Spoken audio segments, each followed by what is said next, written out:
मैं सबसे पहले तो मैं आपको मुबारकबाद देता हूं कि आपके मंच पे और आपकी महफिल में जिस तरह हमने गंगा जमनी तहजीब की तस्वीर देखी है, बहन उर्मिला भी बैठे हैं, भाई विजय जी भी बैठे हैं, रश्मि भी बैठी है, इमरान भी बैठे हैं, सीता भी बैठी है और फातिमा भी बैठी है। ये दरअसल हिंदुस्तान का सही नक्शा है जहां हिंदू और मुसलमान एक साथ में रहता है। याद होगा आपको कि ये मुल्क गुलाम हुआ था जब जयचंद और मीर जाफर जैसे हिंदू और मुसलमानों ने मुल्क से गद्दारी की थी, और ये मुल्क आजाद हुआ जब मौलाना आजाद और गांधी की दोस्ती हुई थी। यकीन जानो, जब जब मुल्क में हिंदू और मुसलमानों में दुश्मनी हुई है, मुल्क को नुकसान हुआ है, और जब जब हिंदू मुसलमान दोस्त हो गए हैं, मुल्क को तरक्की मिली है।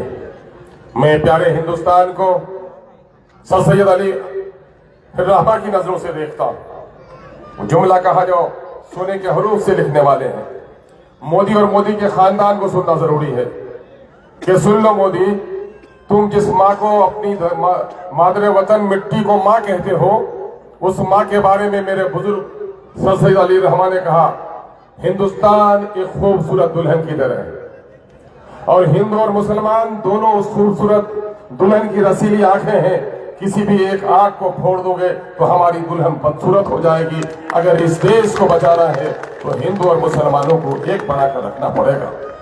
ये मजहब के नाम पर सियासत करने वालों ने हमें हिंदू और मुसलमानों को इतना दूर कर दिया है कि जंगलों के दरिंदों से भी इंसान खौफ नहीं खाता।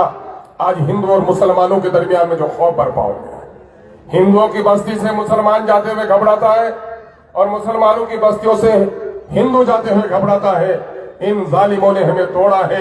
मैं आपको विश्वास दिलाता हूं, मेरे हिंदू दोस्तों, मेरे सिख और पारसी दोस्तों, मेरी बेटियों और बहनों, मैं जो कहता हूं वही करता हूं।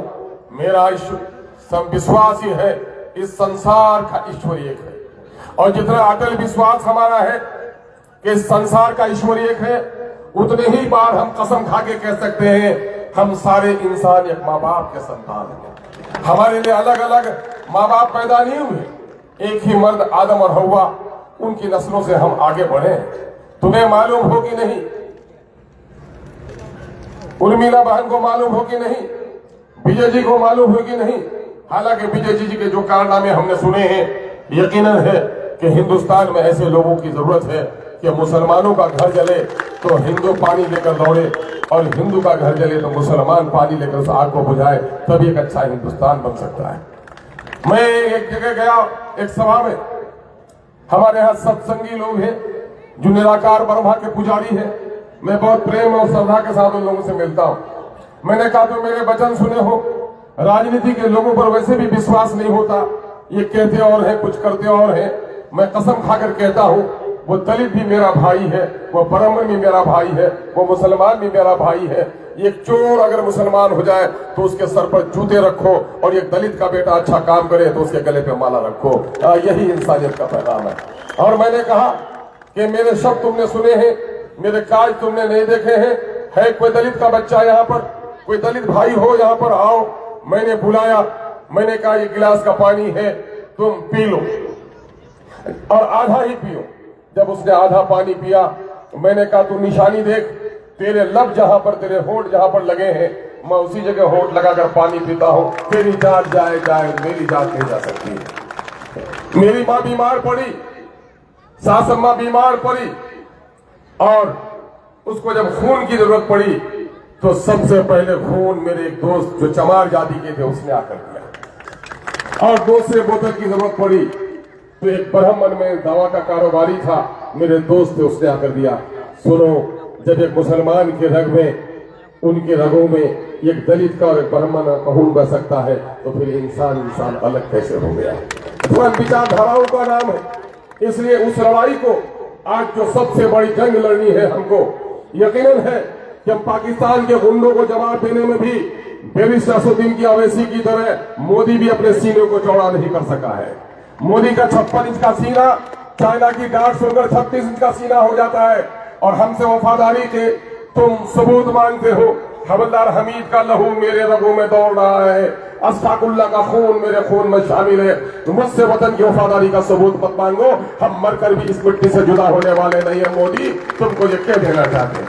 शिवसेना के लोगों ने इस अखंड भारत के इस प्रेम के शहर में हिंदू और मुसलमानों के दरमियान में जो नफरत फैलाई है, आज भले ही उनके शब्द जरे नरम पड़ गए हो, क्योंकि उनको बीजेपी वालों ने तमाचे मारे हैं, वरना ही जब तक बीजेपी वालों ने धक्के नहीं मारे थे, ये नफरत की आग लगाने में सबसे आगे थे, और वो आज हमारी बस्तियों में फिर रहे हैं। उसके पुराने तरीके को भूलना मत चाहिए। सुनो, हमारे यहां सैलाब आया, एक बच्चा हमारा बह गया, साइकिल उसकी बह गई, बरगद के दरख्त में जाकर उसने सहारा लिया और वो 36 घंटे वहां रहा। उसने जो अपना दर्द बताया कि मैं जिस बरगद के दरख्त में था, वहां रंग बिरंगे दर्जनों किस्म के सांप थे, हर सांप सहमा हुआ था, मैं भी सहमा हुआ था, न कोई सांप किसी को तकलीफ पहुंचाई, न मैंने किसी को तकलीफ पहुंचाया। घबराहट के आलम में, मजबूरी के आलम में गंवार भी शरीफ हो जाता है।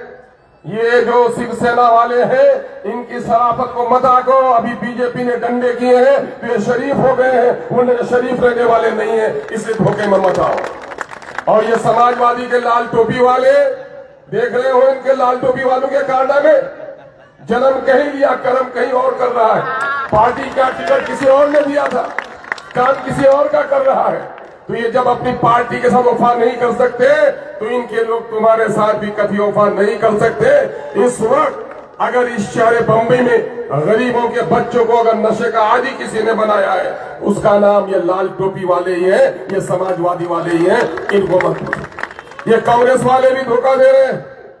कांग्रेस का एक कव्वाल जो अभी कहता है कि बिस्मिल्लाह करके जमा कर दो तो कौवा भी हलाल हो जाए, वो कव्वाल भी आजकल बैरिस्टर असदुद्दीन के खिलाफ बोलने लगा है। लेकिन उसको पता नहीं, यही बैरिस्टर असदुद्दीन अवैसी है कि मुल्क के किसी कोने में भी किसी पर दलित पर जुल्म हो, मुसलमानों पर जुल्म हो, किसी की बेटी की इज्जत और आबरू लूटे या हुकूमत गलत फैसले लो, तो गर्दनों को झुकाकर नहीं, गर्दनों को उठाकर अगर बात करता है, उसका नाम बैरिस्टर असदुद्दीन अवैसी है। इसलिए मेरे भाइयों, हम आपको ये कहने के लिए आए हैं, इस मुल्क से अगर सच्ची मोहब्बत करते हो तो चाइना भी हमारा दुश्मन है, पाकिस्तान भी हमारा दुश्मन है, लेकिन कश्ती के अंदर बैठा हुआ जो हमारे तख्तों में छेद करे, वो भी हमारा बड़ा दुश्मन है। और इस वक्त इस मुल्क में इन तख्ते के दुश्मन, कश्ती के दुश्मनों से बदला लेने के लिए हमको मजबूत सिपाही की जरूरत है। और मजबूत सिपाही पूरे हिंदुस्तान में देखो कि बैरिस्टर असदुद्दीन अवैसी के अलावा कोई दूसरा हमें नजर नहीं आता है। मेरे हिंदू और मुसलमान दोस्तों, मेरी गैरतमंद बहनों और बेटियों, मैं तुम्हें एक बात कहता हूं, जब तुम रिश्ता करते हो, किसी बेटे का रिश्ता करते हो, बेटी का रिश्ता करते हो, कितना तहकीक करते हो। लड़का कैसा है, लड़की कैसी है, खानदान के लोग कैसे हैं, माँ कैसी है, लड़के की चाल चलन कैसी है, पीता तो नहीं है, महीनों लगा देते हो, तब तय करते हो। अरे एक दूल्हा आवारा होगा, एक बेटी की जिंदगी बर्बाद होगी ना, एक दुल्हन झगड़ालू आएगी या खानदान को तोड़ेगी ना, तो उसके बारे में इतना सोचते हो। लेकिन कभी सोचा एक नेता अगर आवारा हो तो पूरी कौम तबाह हो सकती है। बेटा और बेटी के बारे में एक बार सोचो और नेता के बारे में 100 बार सोचो। इसलिए ये वोट नहीं है, ये वोट तलवार है। ये तलवार किन को दोगे? ये तलवार किसी लूले को दोगे तो तुम्हारी तलवार किसी काम की नहीं। ये तलवार किसी जालिम को तुमने दे दिया, तलवार भी तुम्हारी होगी, गर्दन भी तुम्हारी काटी जाएगी। आज देख रहे हो, आपके वोट को लेकर लोग बन जाते हैं, नगर परिषद के जिम्मेदार बन जाते हैं, नगर पंचायत के जिम्मेदार बन जाते हैं, कॉर्पोरेशन के जिम्मेदार बन जाते हैं, नालियों को निगल लेते हैं, वो छज्जा बढ़ाओ तो दादागिरी का टैक्स वसूल करने लगते हैं। ये पहरेदार नहीं है, ये लुटेरे हैं और ये हिस्सेदार हैं जालिमों के। इनके खिलाफ लड़ाई लड़नी होगी। मैं इस वक्त आपके दरमियान में आया हूं, बांग्लादेश और नेपाल की सरहदों से चलकर आया हूं, और बता देता हूं मैं उस खानदान का सिपाही हूं, उस मिट्टी का सपूत हूं कि आज ये लोग कहते हैं मोदी और मोदी के खानदान वाले मुसलमानों से वफादारी का दम पूछते हैं। 70% आबादी मुसलमानों की हमारी है। हिंदू मुसलमानों की गंगा जमनी तहजीब देखनी हो तो मेरे सीमांचल में चलो, कोई मुर्दा हिंदू का नहीं जलाया जाता जहां मुसलमान बैठा हुआ नहीं हो, और कोई मुसलमान दफनाया नहीं जाता जहां पर हिंदू खड़ा नहीं हो। और अगर हमारे बाप दादा करवट बदल लेते तो देश का 2 टुकड़ा हो जाता। भारत को अखंड बनाने में औरंगजेब ने काम लिया है, और आसाम और मणिपुर को जोड़ने के लिए अखंड भारत को अगर किसी ने मजबूत बनाने का काम किया है तो सीमांचल के लोगों ने किया है। मैं वहां से चलकर आया हूं। मैं आपसे कहने के लिए आया हूं कि आप अपने वोट का इस्तेमाल सही मानों में कीजिए। इमरान के जो खिदमात रहे हैं, अभी कुछ भी नहीं, अपने खून और पसीने की कमाई से बोलो 15-15 जगह पर सोशल वेलफेयर के ऑफिसेज इनके हैं कि नहीं है? बताओ, इनके पास अपनी कमाई के पैसे हैं? एम्बुलेंस चलाते हैं कि नहीं चलाते हैं? गरीबों के लिए दवाखाना लगाते हैं कि नहीं लगाते हैं? क्या बहन हमारी जो यहाँ पर बैठी है उर्मिला विजय जी, मुसलमानों के लिए इबादत खाने के लिए जगह दी कि नहीं दी है? लोगों, आज इस मुल्क में चांद भी जमीन पर उतारा है तो हमें नहीं उतराना चाहिए। अगर हिंदू और मुसलमानों की नफरत को मिटाने वाला कोई हिंदू और मुसलमान गले लिख जाए तो मैं समझता हूँ चांद के पैरों में गिरने से भी ज्यादा सुंदर नजारा हमारे लिए है। आइए अहद कीजिए, अपने एक एक वोट को आप तकसीम होने मत दीजिए। एक बार इन लोगों को मौका दीजिए ताकि इस इलाके की तकदीर और तस्वीर बदले। और मैं एक बात ये बताता हूँ, जो दरख्त साया देता है उस दरख्त की पहरेदारी करनी चाहिए। इस वक्त पूरे हिंदुस्तान में मजलूमों की, दलितों की, कमजोरों की और महरूमों की एक तन्हा और तवाना आवाज जिसका नाम बैरिस्टर असदुद्दीन अवैसी है। कहीं भी किसी की इज्जत उठे, कहीं भी बहनों के साथ जुल्म हो, कहीं भी किसी की गरीब की झोपड़ी उजाड़ी जाए, पूरा देश आज ये नहीं पूछता कांग्रेस का नेता क्या बोल रहा है। लाल टोपी वाले तो बोल ही नहीं सकते और ये शिवसेना वाले यहां से आगे बढ़कर वो तो मध्य प्रदेश भी नहीं जा सकते। अगर पूरा हिंदुस्तान देखता है कि कौन पहरेदार है जो इसके खिलाफ, कौन शेरदिल है जो जालिमों के खिलाफ, कौन है जो मोदी के आंख में आंख डालकर बात कर सकता है, तो सबका इंतजार एक ही शख्स पर होता है, उसका नाम बैरिस्टर असदुद्दीन अवैसी। मेरे भाइयों, दो तरफ फल देता। आज अगर ये जिताओगे इनसे, माना महाराष्ट्र की हुकूमत बनने वाली है न गिरने वाली है। इनके जीत हार से न दिल्ली की हुकूमत बनने वाली है न गिरने वाली है। लेकिन हाँ, यह बात जरूर मैं कहूंगा कि अगर इनको वोट दोगे तो इस हिंदुस्तान में एक सायादार जो दरख्त है, जो अपनी टहनियां फैलाकर मजलूमों को साया दे रहा है, उसकी जड़ों में पानी डालोगे तो उस दरख्त में मजबूती आएगी, उसके तने में मजबूती आएगी, उसका सायादार टहनियां और बढ़ जाएंगी। इसलिए हम आपसे ये विनती करने के लिए आए हैं, हम आपसे ये गुजारिश करने के लिए आए हैं, ये निवेदन करते हैं, आपसे इंतजार कर रहे हैं कि आप अब की बार एक एक वोट आप पतंग के निशान पर दीजिए। मैं बिहारी हूं, बिहार से चलकर आया हूं और 5 लोग जीते थे 2015 में, 2020 में होश उड़ गए थे इन लोगों के और हमारे लोगों को तोड़ डाला। मैंने कहा जालिमो, हमारी बाबरी मस्जिद टूटी है, हम इस गम को नहीं भुला सकते, लेकिन तुमने हमारे कयादत को तोड़ा है, ये गम भी हम भूलने वाले नहीं हैं। आज उनकी कयादत टूट गई है, फिर हम 5 जीत के आ गए। 5वीं बार आपकी दुआओं से असेंबली में आने का मौका मिला। राजद से भी एमएलए बना था। मुझे पूछते हैं कि अख्तर बड़ी जमात में थे और इस छोटी जमात में कैसा लगता है? मैंने कहा किराए के घर में था, घर तो अच्छा था लेकिन डर भी बहुत था। लेकिन अब अपनी झोपड़ी है, अपनी झोपड़ी में शान से सोता हूँ, किसी के बाप की मजाल मेरे दरवाजे पर दस्तक देने की नहीं है। आजाद परिंदा कैद में नहीं जीता है और गैरतमंद इंसान गुलामी में नहीं जीता है। मेरे अजीजों, सुन लो, क़यादत को जन्म देना बड़ी चीज है। इस वक्त हिंदू और मुसलमानों की जिस इत्तेहाद को आपने दर्शाया है, मेरी रब से दुआ है, ए ईश्वर, ए खुदा, ये दर्शन हमें पूरे देश में करा दे ताकि हिंदू और मुसलमान हम एक जगह मिलकर के रहें। एक आखिरी बात कहकर जाता हूँ कि एक इंसान बड़ा पहलवान हो, 80 और 90 किलो का वजन उसका हो, उसके दोनों पांव कट जाए 30 किलो का, लंगड़ा कहलाएगा, लेकिन जैद बकर रामू कहलाएगा। दोनों बाजू कट जाए 8 किलो के उनके, पहलवान हो तो 10 किलो के कट जाए, लंगड़ा लूला कहलाएगा, लेकिन इंसान जिंदा होगा। लेकिन 5 किलो की मुंडी, 4 किलो की गर्दन अगर कट जाए तो फिर वो लाश है। जिस जिस्म में सर नहीं है वो लाश है, जिस कौम का कोई लीडर नहीं वो भी मानिंदे लाश है। इसलिए अपने सफों में लीडर को जन्म दो। इस वक्त जरूरत है इस देश में गंगा जमनी तहजीब की, हिंदू और मुसलमानों को मिलकर काम करने की। हमें पूर्ण विश्वास है और पुख्ता एतमाद है कि आप अपने एक एक वोट का इस्तेमाल MIM के नाम पर कीजिएगा। हम आपको कहते हैं वोट अमानत है, वोट वकालत है, वोट शहादत है। अपना वोट किसको देंगे, कल क़यामत के मैदान में आपसे पूछा जाएगा। कोई गलत आदमी चुन गया आपके वोट से, वो पाप करेगा, उसके पाप के साझीदार बन जाएंगे।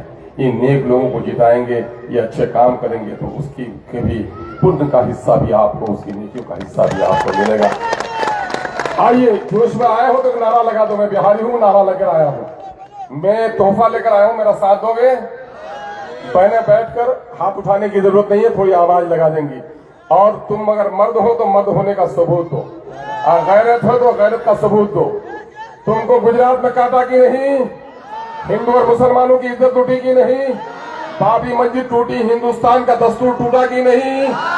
मुजफ्फरनगर में बहनों की इज्जत टूटी, लाल टोपी वाले चुप रहे कि नहीं? यहाँ की गंगा जमनी तहजीब को तोड़ने के लिए शिवसेना वालों ने नापाक हरकतें की नहीं? इनके खिलाफ नारे लगाओगे? पेशानी पर तुम्हारा गुस्सा हो, अब मुट्ठी तुम्हारे इतिहाद की ताकत हो, आवाज में ऐसी बुलंदी हो कि आसमानों को चिरे। मैं जो जुमले बोलता हूं वही दोहरा लो। सबने दिया है हमको चोट। अच्छा, इसमें से बाजू किनके कटे हुए हैं और बाजू में किनके दर्द है? जिनके बाजू कट गए वो बाजू नहीं उठाएंगे, और जिनके बाजू में दर्द है वो भी नहीं उठाएंगे, है ना? और जिनको इन जालिमों के खिलाफ गुस्सा नहीं है वो भी नहीं उठाएंगे।